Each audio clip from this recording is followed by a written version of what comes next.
एकदम दाना दाना खिला खिला जबरदस्त टेस्टी खुशबूदार गर्मा गर्म आलू यखनी पुलाव, जिसे देखते ही रोज मन करे कि बनाकर खाएं। इतना टेस्टी कि इसके सामने बिरयानी भी कम लगे। आज मैं जो बना रही हूँ वो सीजन का सबसे स्पेशल खुशबूदार आलू पुलाव है। तो आपने वीडियो को एंड तक देखना है इसके हर स्टेप को समझने के लिए। और अगर वीडियो पसंद आए तो लाइक कीजिएगा, चैनल को सब्सक्राइब कीजिएगा और बेल आइकन जरूर प्रेस कीजिएगा ताकि मेरी हर आने वाली न्यू वीडियो का नोटिफिकेशन आप तक सबसे पहले पहुंचे। जज़ाकल्लाह। चलिए वीडियो को शुरू करते हैं। बिस्मिल्लाहिर्रहमानिर्रहीम। उम्मीद करती हूँ कि आप सब लोग खैरियत से होंगे। आज मैं आपके साथ शेयर करूंगी आलू पुलाव की रेसिपी, जिसको आप परफेक्ट मेजरमेंट में तैयार कर सकते हैं। ना ही चावल टूटेंगे और ना ही चिपकेंगे। बहुत ज़्यादा टेस्टी बनता है। इस रेसिपी को मेरे तरीके से ज़रूर ट्राई कीजिएगा और कमेंट बॉक्स में मुझे इसका फीडबैक भी ज़रूर दीजिएगा। आलू पुलाव बनाने के लिए सबसे पहले हम यहाँ यखनी बनाएंगे। यखनी तैयार करने के लिए मैंने सबसे पहले एक बर्तन लिया है और उसमें 3 ग्लास मैंने पानी ऐड किया है। क्योंकि मैं 1.5 ग्लास चावल का पुलाव बनाऊंगी तो उसके लिए मुझे 3 ग्लास पानी की ही ज़रूरत है। अगर आपके चावलों की क्वांटिटी ज़्यादा है तो आप पानी की क्वांटिटी को भी बढ़ा दीजिएगा। अब इसमें मैं 10 से 12 लहसुन के टुकड़े डाल दूंगी।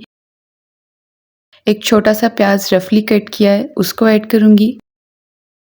देन इसमें जाएगा 1 टेबलस्पून सौंफ, 1 टेबलस्पून सूखा धनिया ऐड किया है।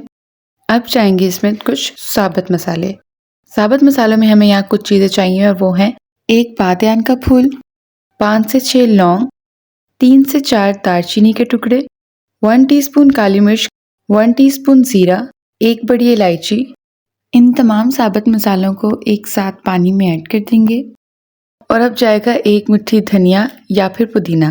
अगर आपके पास दोनों अवेलेबल हैं तो आप दोनों भी ऐड कर सकते हैं। नमक जाएगा 1 टेबलस्पून और अच्छे से मिक्स करेंगे इन सब चीज़ों को। इसकी हम यखनी बनानी है तो इसको हम 10 से 15 मिनट के लिए कवर करके मीडियम फ्लेम पर पकने के लिए रख देंगे ताकि सारे मसालों का फ्लेवर अच्छे से यखनी में आ जाए, जिससे पुलाव में एकदम अच्छी सी खुशबू आएगी। अब यहाँ पर तकरीबन 10 से 15 मिनट हो गए हैं यखनी को पकते हुए। अब इसका फ्लेम ऑफ कर देंगे और इसको हमने छान कर एक साइड पे रख लेना है और सिर्फ छलनी किया हुआ पानी हमें चाहिए, तो हम सिर्फ उसी को यूज़ करेंगे।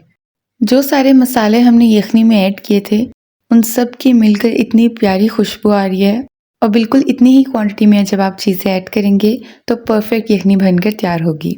अब चलते हैं अपने नेक्स्ट स्टेप की तरफ। अब एक कढ़ाई में ऑयल ऐड करेंगे। तकरीबन आधा कप यूज़ कर रही हूँ मैं। जैसे ही ऑयल गर्म हो जाएगा तो 2 बड़े साइज़ के प्याज को मैंने ऑलरेडी स्लाइसेस में कट किया हुआ है वो ऐड करेंगे और प्याज को गोल्डन फ्राई कर लेंगे। यहाँ मैं आपको रिमाइंड करवा दूँ, मेरी वीडियो अगर आपको पसंद आए तो लाइक ज़रूर कीजिएगा और ऐसी न्यू रेसिपीज़ के लिए मेरे चैनल को सब्सक्राइब करें, बेल आइकन ज़रूर प्रेस कीजिएगा ताकि हर वीडियो का नोटिफिकेशन आप तक पहुँच सके। जज़ाकल्लाह। प्याज फ्राई हो चुके हैं तो इसको भी निकाल के साइड पे रख लेते हैं ठंडा होने के लिए। फिर इसका यूज़ आगे मैं वीडियो में करूँगी, इसलिए स्किप बिल्कुल नहीं करना आपने। अब उसी ऑयल में ऐड करूँगी 1 टीस्पून ज़ीरा। आप चाहें तो तेज़पात के 1-2 पत्ते भी ऐड कर सकते हैं।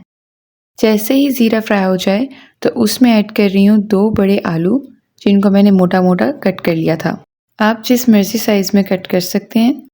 फ़िलहाल हम फ्लेम को हाई ही रखेंगे और तकरीबन 2 से 3 मिनट तक आलूओं को अच्छे से भून लेंगे। आलू तकरीबन भुन चुके हैं। अब इसके बाद अदरक लहसुन का पेस्ट ऐड करूँगी इसमें। इसके बाद हम फ्लेम को लो कर देंगे। अदरक लहसुन को भी आलूओं के साथ 1 से 2 मिनट भून लेंगे। ये भुन जाएगा। फिर ऐड करूँगी 1 टेबलस्पून दरदरी कटी हुई हरी मिर्च या फिर हरी मिर्च का पेस्ट भी आप ऐड कर सकते हैं। इसको भी हल्का सा भून लेंगे और भूनने के बाद यहाँ पर मैंने लिया है 1 बड़े साइज़ का टमाटर। टमाटर जल्दी गल जाए उसके लिए मैंने यहाँ पर ऐड किया है 1/2 टेबलस्पून नमक। इसको भी थोड़ा सा भून लेंगे और जब थोड़े से टमाटर भून जाएं तो इसमें मैंने ऐड किया तकरीबन 1 मुट्ठी फ्राई किया हुआ प्याज। उसको भी मसाले में अच्छे से मिक्स कर लेंगे। और अब इसमें जाएगी यखनी, जो कि हमने पहले से तैयार करके रखी थी। इसकी माशाल्लाह खुशबू इतनी अच्छी आ रही है, आप भी ट्राई करेंगे तो यकीनन आपको भी ये रेसिपी पसंद आएगी। अब यखनी और मसाले को दोनों को अच्छे से मिक्स कर लेंगे और एक लीमू का इस्तेमाल कर रही हूँ, उससे चावल एकदम खिलखिले बनते हैं और टेस्ट भी अच्छा आता है। अच्छे से लीमू का रस निकाल लेंगे अब यहाँ पर तकरीबन 2 से 3 मिर्चें मैंने ली हैं, हरी मिर्चें, जिनको मैंने लंबा लंबा कट कर लिया था, वो भी ऐड कर देंगे। अब इसको कवर करके रख देंगे जब तक पानी में उबाल नहीं आ जाता। अब यहाँ पर आप देख सकते हैं कि पानी में अच्छे से बबलिंग हो रही है।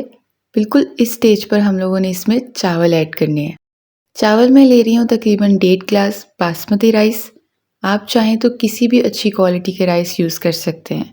चावलों को मैंने तकरीबन आधा घंटा पहले अच्छे से धोकर भिगो दिया था। अब चावलों को अच्छे से मिक्स करने के बाद कवर करके हाई फ्लेम पर पकने के लिए छोड़ देंगे। अब ढक्कन उठा के देखेंगे। जब इस तरह पानी ड्राई हो जाए, हल्का सा पानी रह जाए, इस स्टेज पर फ्राई किया हुआ प्याज ऊपर से डाल देंगे। और अब यहाँ मैं ले रही हूँ 1 टेबलस्पून देसी घी। इससे पुलाव में बहुत ही अच्छी खुशबू आएगी, तो इसलिए आपने इसे ज़रूर ऐड करना है। अगर आपके पास अवेलेबल नहीं है तो आप स्किप भी कर सकते हैं, कोई इंपॉर्टेंट इंग्रेडिएंट नहीं है। साथ ही इसमें मैंने धनिया भी ऐड किया है कलर और खुशबू के लिए। ये सब ऐड करने के बाद कवर कर देंगे और फ्लेम को लो कर देंगे और फिर 10 से 12 मिनट के दम पर रख देंगे। अब फाइनली टाइम आया हमारे मेन चीज़ का, इसको दम से हटाने का। तो जी माशाल्लाह एकदम खिला खिला और खुशबूदार यखनी पुलाव बनकर तैयार हो चुका है। ऐसा खुशबूदार और जायकेदार पुलाव बनकर तैयार हुआ है कि ये बिरयानी को भी पीछे छोड़ दे। आप इसको चटनी या रायते किसी चीज़ के साथ भी सर्व करें और बग़ैर चटनी के भी आप इसे ट्राई करेंगे तो ये बहुत ही मज़े का लगता है। आलू और चावल भी माशाल्लाह अच्छे से गल चुके हैं। यकीनन आप मेरे तरीके से ज़रूर ट्राई करेंगे और मुझे कमेंट बॉक्स में फ़ीडबैक भी देंगे कि आपको मेरी रेसिपी कैसी लगी और आपने ट्राई किया तो आपकी कैसी बनी। और अगर आप वीडियो को स्किप करके देखेंगे तो कोई ना कोई स्टेप मिस हो जाएगा, जिसकी वजह से एज़ इट इज़ रेसिपी नहीं बनती। तो वीडियो को बिना स्किप किए आपने एंड तक देखना है, तभी आपको सारी रेसिपी समझ आएगी। अगर मेरी ये वीडियो पसंद आई हो तो वीडियो को लाइक लाजमी कीजिएगा, चैनल को सब्सक्राइब करें और बेल आइकन भी ज़रूर प्रेस कीजिएगा। Thank you so much for watching. फिर मिलेंगे एक नई रेसिपी के साथ। तब तक के लिए अपना बहुत सारा ख्याल रखिएगा और मुझे भी अपनी दुआओं में याद रखिएगा। अल्लाह हाफिज़।